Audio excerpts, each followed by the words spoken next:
গত দুদিন ধরে সোশ্যাল মিডিয়াতে একটা ছবি বেশ ভাইরাল এবং ছবিটা দেখে সত্যি মানে বুকে একটা অহংকার লাগে, মনে শান্তি লাগে। সেটা হচ্ছে চাঁপাইনবাবগঞ্জ সীমান্তে বিজিবির সাথে সাথে কাস্তে হাতে একজন গ্রামের সাধারণ কৃষক এবং তিনি দাঁড়িয়েছিলেন। আপনারা যদি ছবিটা ভালো করে দেখেন, বিজিবির যে লোকজনরা দাঁড়িয়েছিল, যেখানে মাটি একটু খনন করা হয়েছে, ঠিক তার একই লাইনে, অর্থাৎ এমন না যে তিনি পিছন থেকে দাঁড়িয়েছেন, অর্থাৎ তার হাতে হচ্ছে শুধু কাস্তে, তার শরীরে কোনো রকম প্রোটেকশনের কোনো কিছু নেই।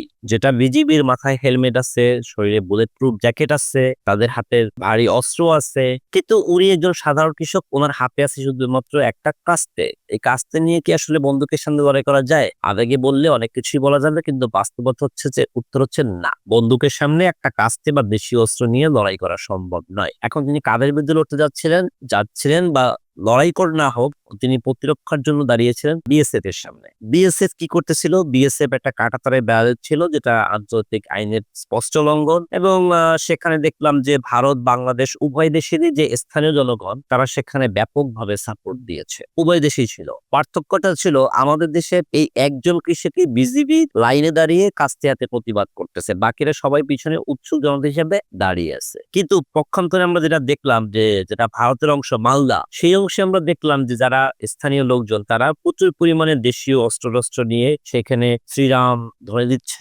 এই যে একটা উগ্রতা, এই যে একটা হটকারিতা, এই যে আপনাকে জ্বালিয়ে ফেলা, মানে আপনাকে জ্বালিয়ে দেওয়া, বা আপনার মধ্যে একটা উত্তেজনাকর পরিস্থিতি তৈরি করে নিয়ে আসা, এটার জন্য কি ভারতের জনগণ দায়ী না? যাই না, আপনারা কি বলবেন? আপনাদের বিশ্লেষণ আপনাদের কাছে। আমার বিশ্লেষণ হচ্ছে তারা এটা একটা হটকারী সিদ্ধান্ত নিয়েছে। এখন আমার কাছে এই টপিকস আপনারা সব জায়গায় দেখেছেন, আমার কাছ থেকে এখান থেকে যে শিক্ষাটা আমরা পেলাম সেটা আমি বলতে চাচ্ছি। সেটা হচ্ছে 5ই আগস্টের আগ পর্যন্ত ফ্যাসিস্ট স্বৈরাচার শেখ হাসিনার আমলে বাংলাদেশের বিজিবিও কখনো বিএসএফ এর সাথে সমান তালে, যেহেতু দুইটা বাহিনী হচ্ছে সীমান্ত রক্ষা করে, তাদের ক্ষমতা হচ্ছে প্যারালাল, এই দুইটা বাহিনীকে আপনার মনে করেন যে সমানভাবে কথা বলবে, এটা পারেনি।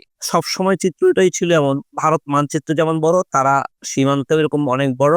বাংলাদেশের বিজিবিরা শুধু হ্যাঁ হ্যাঁ হুজুর হুজুর মত নিয়ে ওখান থেকে চলে আসছে। কিন্তু সেদিন আমি দেখলাম যে একজন বিজিবি সদস্য একেবারে চোখের উপর আঙ্গুল দেখিয়ে, আঙ্গুল তুলে তারপর কথা বলছে বিএসএফ এর সদস্য, ইটস বাংলাদেশ। 5ই আগস্টের পর যারা বারবার বলতেছেন আগেই তো ভালো ছিল, তারা হচ্ছেন ফ্যাসিস্টের দোসর। আপনাদের মধ্যে দেশপ্রেম বলতে কিছু জাগেনি। আপনারা কখনোই বুঝেন না দেশপ্রেম, সেটা সীমান্তে, সেটা দেশের মধ্যে, সেটা আপনার কেনাকাটায়, সেটা আপনার রাস্তাঘাটে, সব জায়গায় ছিল। কিন্তু সীমান্তে আমরা ফেলানির লাশ দেখেছি, ঝুলতেছিল, আমাদের বিজিবি কিছুই বলেনি, একটা ঠিক মতো প্রতিবাদ পর্যন্ত জানাতে পারেনি, সরকার প্রধান প্রতিবাদ জানাতে পারেনি। কিন্তু আজকে গ্রামের সেই সাধারণ কৃষকের বুকে যে এই অদম্য সাহস, এই সাহস কে নিয়ে আসতো? দেশপ্রেম থেকে পেল। কই, এই কৃষক তো আগে ওইখানে ছিল, তখন কেন পারেনি? অর্থাৎ আপনার ভিতরে যে দেশপ্রেমটা ছিল, সেটাকে আপনার দেশের সরকারই থামিয়ে রেখেছিল। কিন্তু এখন আপনি জানেন, আপনার দেশের যে সরকার আছে, আপনার দেশের যে সেনাবাহিনী আছে, আপনার দেশে যে ল অ্যান্ড অর্ডার ফোর্সের লোকজন আছে, তারা হচ্ছে আপনার সহযোদ্ধা, আপনাকে সাহায্য করবে। এই জন্যই আপনার দেশের উপর দেখাবে যে সেলুট সেই কৃষক ভাইকে, যিনি একটা কাস্তে হাতে নিয়ে আগ্নেয়াস্ত্রের সামনে গিয়ে দাঁড়িয়েছেন। এরকম কৃষক আমাদের সারা বাংলায় অসংখ্য ছড়িয়ে আছে, আমি জানি, কিন্তু তাদেরকে এতদিন চাপা দিয়ে রাখা হতো, তাদেরকে খুশি রাখার জন্য। কিন্তু আজ আর এই বাংলাদেশকে চাপিয়ে রাখা যাবে না। দুটো ঘটনা বললাম, কৃষকের হাতে কাস্তে, আর একজন বিজিবি সদস্য আঙ্গুল তুলে কথা বলছে বিজিবি সদস্যের কাছে। এটাই বাংলাদেশ। আমরা সংখ্যায় কম হতে পারি, আমাদের আয়ত্ত হতে পারে, কিন্তু আমাদের দেশপ্রেম, আমাদের নৈতিকতা, আমাদের ইমানের শক্তি অনেক বড়। অতএব কোনো আচরণ নেওয়ার আগে বা কোনো আগ্রাসী মনোভাব পোষণ করার আগে ভারতকে বলবো, আপনারা ভেবে নেবেন, এদেশের সোলজার সংখ্যা দিয়ে আপনারা বিচার করলে হবে না।